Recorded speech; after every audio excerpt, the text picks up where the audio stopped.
Hello and welcome back to Naples. I'm just outside the train station. I'm going to be going on 2 different day trips from the most popular city in the south of Italy. The first one is today to the ancient archaeological ruins of Pompeii, destroyed by an eruption from Mt Vesuvius in AD 79. And tomorrow I'm going to the beautiful and quaint island of Capri. So let's hop into the train station and make my way just half an hour or so to Pompeii. I need to take the Circumvesuviana, which is downstairs in the railway station. So I have the ticket.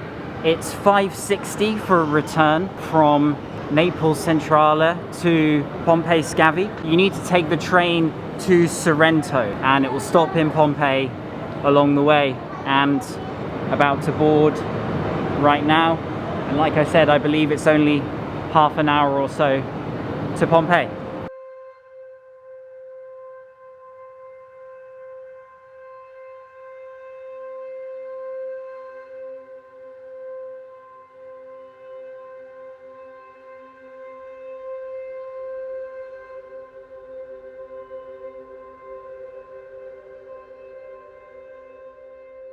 Now arrived here in Pompeii and I'm just walking towards the ticket office to pick up mine. You can also buy them online. The ticket office is just 5 minutes walk away from the entrance to the archaeological site, and what a breathtaking journey on the train.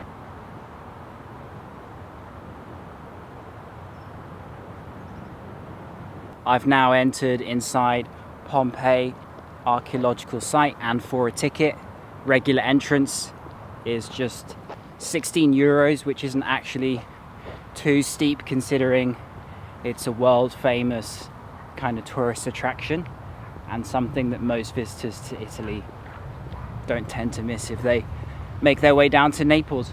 Stunning views. It's 2 p.m. in the afternoon. The site closes at 5:30, so I've got 3.5 hours to explore.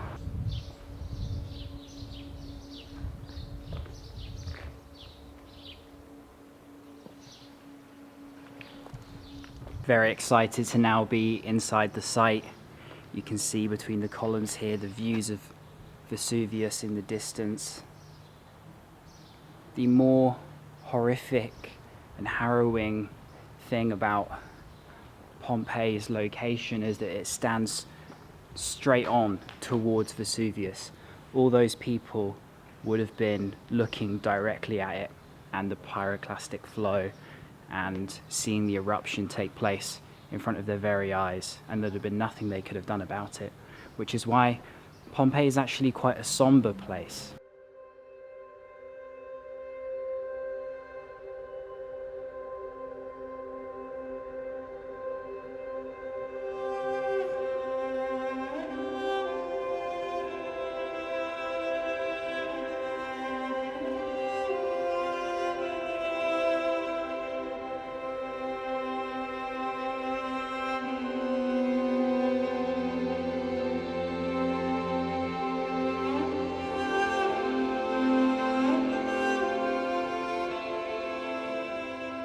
I'm astonished at the level of preservation of these streets.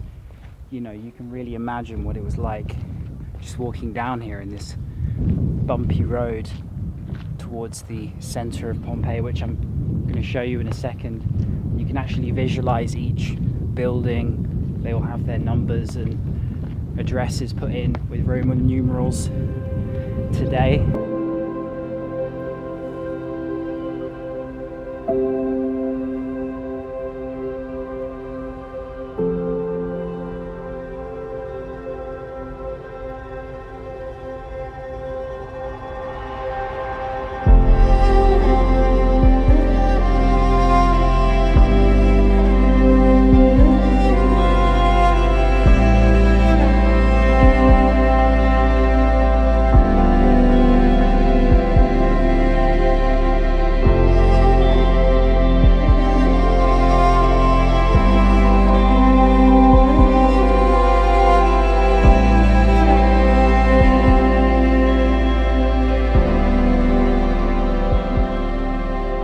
Entering into the Forum, which was the city centre of Pompeii, also known as Foro, and provides evidence for commercial, civic, political and religious activity, and is a breathtaking sight with Vesuvius watching over as always.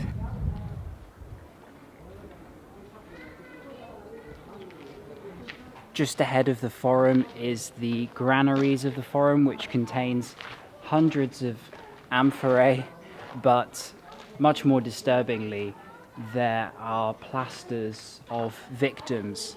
And what they did in the 19th century was, in the hollows of the disintegrated bodies, they poured plaster to then rework the body of the person whose corpse had disintegrated.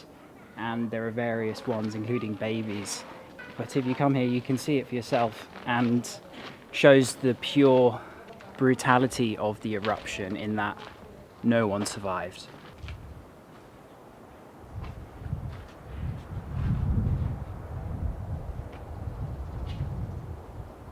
I just passed the House of the Tragic Poet, which has one of the best preserved mosaics in Pompeii. The entrance floor mosaic is a beware of the dog sign, believed to be one of the world's first. And I'm outside Lupanare, which is Pompeii's dedicated brothel. Unfortunately, I can't go inside. I've heard there are frescoes which had lots of raunchy and erotic images, and apparently that was almost like a menu for the clients. When they walked in, they'd go, yeah, I want that. But unfortunately it's closed, along with the Villa of Mysteries, which is way over on the other side of Pompeii, with some of the best preserved frescoes holding unknown meanings. So that's the downside to traveling at the moment. Lots of different things are closed, not just in Pompeii, but I guess in and around the country. I've still managed to see many things that I wanted to, but then it's just sort of every now and then the little things have not been open. Whether that's due to coronavirus or just to renovation, I don't know. However, it is eerily quiet here at Pompeii, so pictures are easy, videos are easy, and I'm not competing with people. I literally have the freedom of the city. It's almost like an empty, eerie playground, a time machine back 2,000 years to 79 AD. And for that reason alone, the whole trip's been worth it, and coming to Pompeii still has been worth it.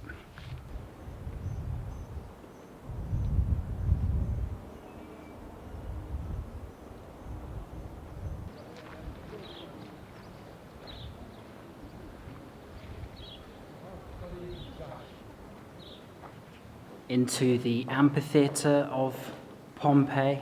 Built in 70 BC, it is the oldest known Roman amphitheater in existence today. Mostly grass, but you can still see where some of the seating areas would be, and obviously not as large as the Colosseum of Rome or El Gem in Tunisia or any of those. 20,000 spectators would have been seated here at capacity.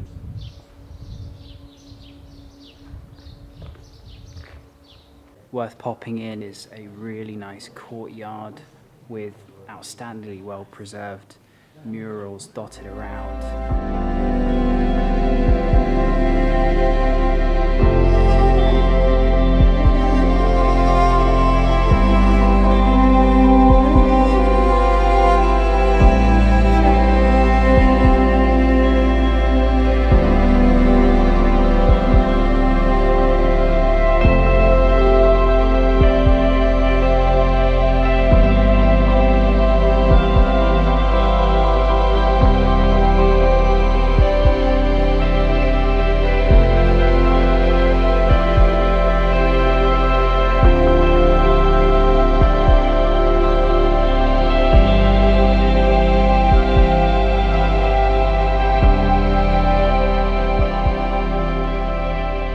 Pompeii really is just such a large area. Walking around the roads can just lead you in a maze of all these streets that never seems to end, and you can spend hours and hours around here. There's not so much shade. Good job I opted for a hat today. Bear that in mind. Bring plenty of water because it is hot. Obviously depends what time of year you're here. I'm so impressed by how many buildings are still standing, well, the initial structures of them, and you can just completely cast your mind back to the time because of that, and really just imagine yourself walking down these streets during Roman times, because they all are still intact.